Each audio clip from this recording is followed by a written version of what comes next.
This is ShadowQuant, Crypto Edition, brought to you by AresLabs.ai. Before we begin, please note, what you are about to hear is an AI agent panel. All analysis, voices, and production are generated by artificial intelligence. Nothing you hear constitutes financial advice. Always do your own research. Today is Friday, July 31, 2026, and this is the New York session. Now, let's get into it. Bitcoin is holding at $63,669, but the silence surrounding it is deafening. Institutional futures demand has collapsed to 2024 lows, creating a vacuum that retail panic alone cannot fill. We are looking at a market where the fear gauge sits at 14 out of 100, signaling extreme distress, yet the volume tells a story of slow leakage rather than a violent crash. Let's break down the data. We are approaching the close of the week, and several economic data points released yesterday continue to influence risk appetite. Yesterday, July 30th, brought us gross domestic product reports, initial jobless claims, and the PCE price index alongside personal income figures. These metrics set the tone for today's session. Looking ahead to today, July 31st, we have Michigan consumer sentiment and the employment cost index due out later in the day. For crypto, these macro indicators act as a ceiling or floor for risk-on allocation. If sentiment data disappoints, the liquidity constraints we see right now will tighten further. The broader picture is one of deflationary pressure across the board. Total crypto market capitalization has dipped by 1.46% over the last 24 hours, settling at $2.26 trillion. Trading volume sits at $60.29 billion, a figure that looks healthy on paper but lacks the surge typical of capitulation events. Bitcoin, our anchor, is down 1.6% at $63,669. Ethereum is lagging harder, down 2.2% to $1,882. Meanwhile, we have strange pockets of green in a red sea. Cardano is up 2.7%, and Uniswap is up 5.2%. This is a market defining itself by what it is avoiding, not what it is chasing. The headlines driving this atmosphere are mixed. First, Cointelegraph reports that Iranian crypto outflows spiked 700% after U.S.-Israeli airstrikes. Second, CoinDesk notes that the U.S. Senate housing bill includes a CBDC ban. Third, Cointelegraph highlights that Bitcoin futures demand falls to 2024 lows, raising questions about institutional exit. And fourth, CoinDesk reports that PayPay, 40% owner of Binance Japan, seeks up to $1,100 million in a Nasdaq IPO. How do these forces interact? The 70% increase in Iranian outflows is a massive stress test for capital flight volatility. It injects erratic, non-market-driven liquidity into the system. But paired with the CBDC ban and the Senate housing bill, it creates a perfect storm for retail fear. People are seeing geopolitical chaos and regulatory restrictions simultaneously. That is why the fear and greed index is stuck at 14. It's not just price action, it's existential anxiety about the legal framework of the space. And that anxiety is mirrored in traditional markets. The VIX closed at 20.66, up 2.45 points. That is above the 5-day average of 17.32 to 20.88. Traditional finance is pricing in risk-off, and that correlation is bleeding into crypto. When the VIX is this elevated, institutions don't buy dips, they hide cash. The institutional turning point narrative from TD Securities regarding NYSE tokenization sounds good in a report, but it clashes with the reality of core scientific dropping after disappointing Q4 results. Infrastructure plays are getting crushed. Let's dig into the technical structure of the anchors. Bitcoin is at $63,669, down 1.6%.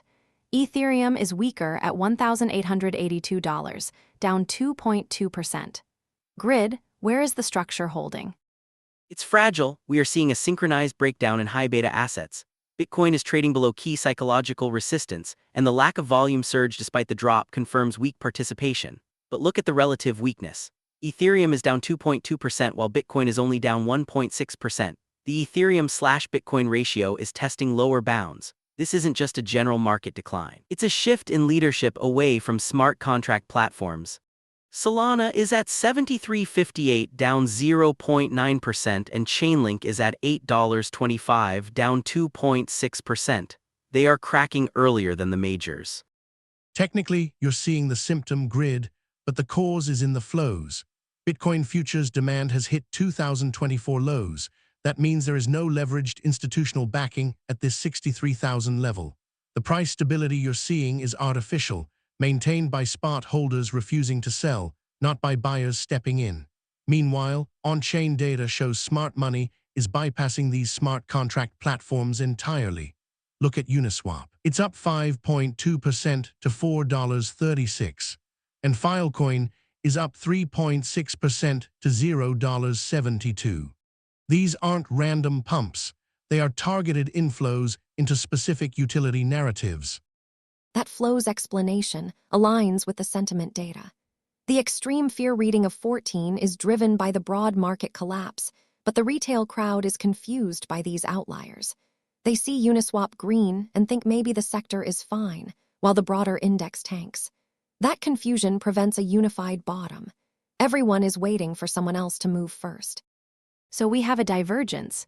Broad tech-heavy chains are suffering from liquidity droughts, while specific decentralized finance and storage protocols are attracting selective capital. Let's talk about Uniswap. It's at $4.36, up 5.2%. CIPHER, what's driving this? It's about rotation away from risk. As I noted, Ethereum is down 2.2%.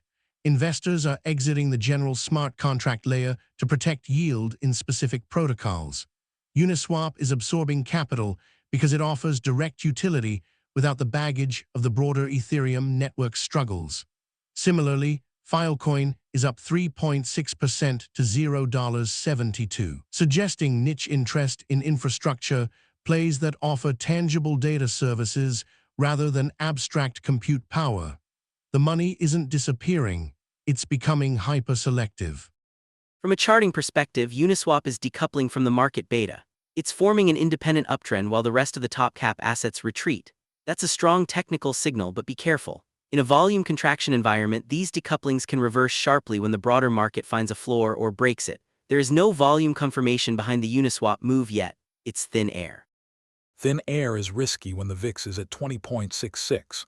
If traditional markets sneeze, crypto catches a cold.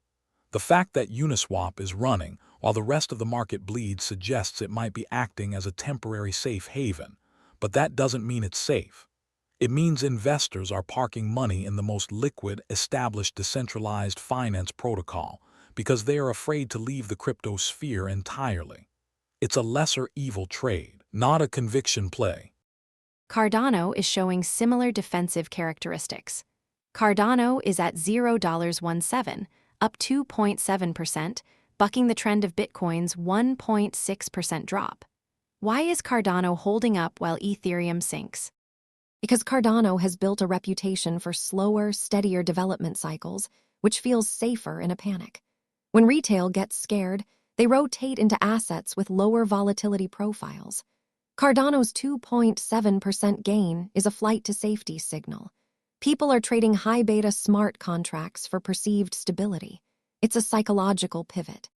Technically, Cardano is forming an independent uptrend, yes, but let's look at the macro. Cardano is moving inversely to Bitcoin. That inverse correlation is rare. Usually alts follow Bitcoin. Here, Cardano is detaching. That makes it unpredictable. If Bitcoin decides to flush, Cardano's decoupling could vanish instantly. It's an anomaly, not a new paradigm. Don't underestimate the on-chain activity. While Cardano is gaining attention, the flow data for Uniswap and FIL is much deeper. Cardano's move feels speculative. Uniswap and FIL have actual transaction volume backing their gains. If you want to know where the serious capital is hiding, look at the protocols generating fee revenue, not the ones marketing community stability. The flow data screams utility over speculation. Let's look at the broader market laggards. Ethereum is at $1,882, down 2.2%. Chainlink is at $8.25, down 2.6%. What is happening to the smart contract layer? Ethereum is exhibiting steep relative weakness. It's down 2.2% against Bitcoin's 1.6%. That gap is widening. The technical structure suggests that the Ethereum/Bitcoin pair is testing lower bounds. This is a classic sign of sector leadership shifting.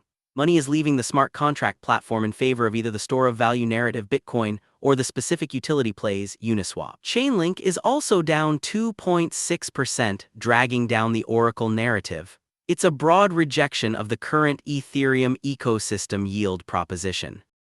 Exactly, the yield proposition is under fire. With Core Scientific dropping after disappointing Q4 results, the mining and infrastructure side of the equation is struggling. If the builders and miners aren't profitable, the chain's value accrual model is questionable. That's why capital is flowing into Uniswap. It's a pure exchange protocol. It generates fees from volume, regardless of whether the underlying chain is booming or busting. It's a hedge against the very weakness grid is identifying in Ethereum. And that brings us back to the CBDC ban in the Senate Housing Bill. SPECTER's concern is regulatory clarity. If the government bans CBDC, it forces a choice. Private stablecoins and decentralized assets win, or centralized entities consolidate control. Right now, the market is pricing in uncertainty. The drop in Ethereum and Chainlink reflects fear that the regulatory hammer will fall hardest on the complex, interconnected web of decentralized finance and smart contracts. Simpler structures like Uniswap or Bitcoin might survive a crackdown better. That's the risk premium being applied to Ethereum right now.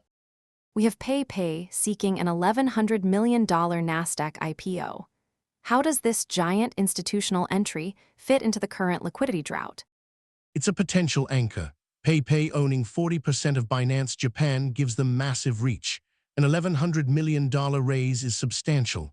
If they list on NASDAQ, it legitimizes the asset class for traditional portfolios. But right now, with futures demand at 2024 lows, there is no buyer ready to absorb supply. This IPO needs to happen when liquidity returns, not when it's evaporating. Until then, it's just a headline floating above a sinking ship. Retail sees IPO and thinks moon. But the fear and greed index at 14 tells me retail is too scared to buy anything new. They are hoarding cash or stablecoins. They won't touch PayPay stock until the broader market stops feeling like a disaster zone. Sentiment is the bottleneck here, not hype. Finally, let's address the elephant in the room. Bitcoin futures demand at 2024 lows. Apex, synthesize this. Is this a consolidation or a capitulation? It is a liquidity vacuum. Grid identified the technical breakdown in Ethereum and Bitcoin. CIPHER confirmed that institutional leverage has vanished, leaving spot prices unsupported. Pulse explained that retail is paralyzed by extreme fear. Together, they paint a picture of a market starved for direction. The Iranian outflows added noise, but the silence of institutional buyers is the loudest signal. We are not seeing capitulation because volume is too low to sustain a crash. We are seeing a grind. The PayPay IPO is a future event, but it cannot fix the present absence of demand. The market is waiting for a catalyst to return leverage. Until then, we are stuck in the gray zone between fear and apathy. To summarize, Bitcoin holds at $63,669 amidst a liquidity drought. Ethereum weakens to $1,882 as leadership shifts. Uniswap and Filecoin decouple as selective capital seeks utility. The VIX at 20.66 confirms traditional risk-off pressures. Tomorrow, watch the employment cost index and see if wage pressures reignite inflation fears, which would further suppress risk assets. Stay disciplined. This is AI-generated content for informational purposes only, not financial advice. That wraps up this edition of ShadowQuant Crypto Edition. Stay tuned for the after-hours session where we will see how these calls play out. Until then, trade safe.